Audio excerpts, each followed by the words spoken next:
The injury is everything to do with the knee. It's got everything to do with what I've been doing. I've been running. I've run all my life, and I guess time has caught up with me. And over time, my understanding is the meniscus on the medial side, or the internal, in the inside, has sort of worn away. That with arthritis, which probably comes with age and overuse, has caused severe pain to the stage where I wouldn't be able to stand on one leg. It affected my life. I couldn't lift up my grandchild without having extreme pain, and it goes without saying I stopped running.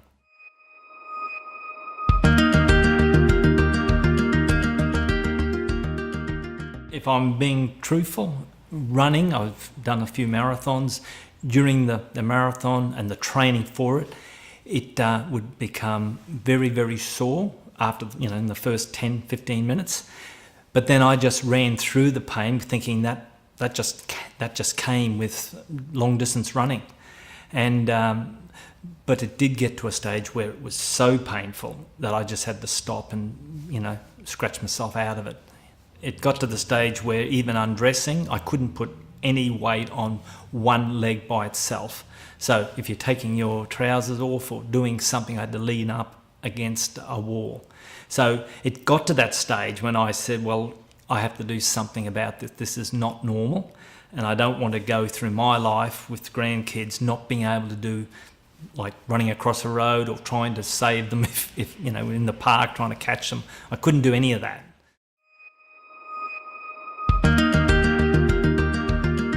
I went to Sports Clinic NQ through X-rays. I think I might have even had an MRI.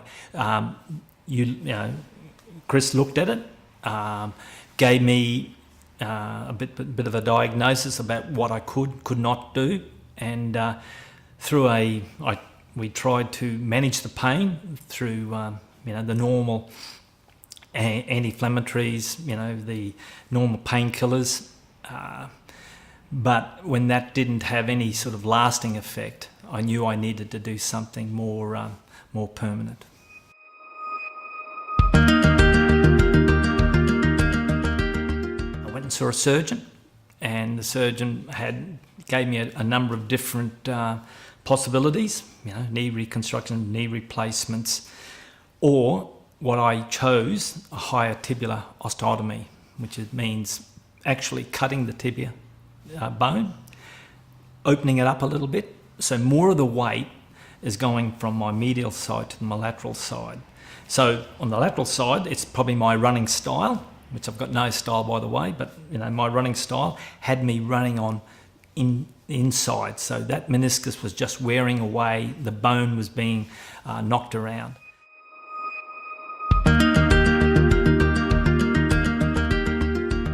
So that operation was done, and because I still wanted to be able to, at the end of the day, to be able to run if I needed to.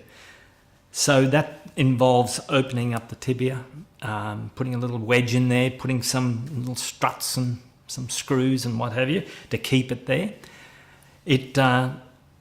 I'm pleased with it, but that's 6 months down the track. I will admit that I underestimated the pain and the recovery time. Being reasonably fit, I thought, well, people say that, 6 weeks. Well, I thought I'd do that in 3 weeks, because guess what? I had a marathon over in Africa to attend to, and there's no way that I underestimated so much. There is a lot of pain, but after a few months, obviously I could see some recognisable improvements. I could do some of the things I couldn't do before. I can now walk up steps without a problem. I can lift up kids. I can run across roads if I needed to. So it has been, as far as I'm concerned, a good outcome for me.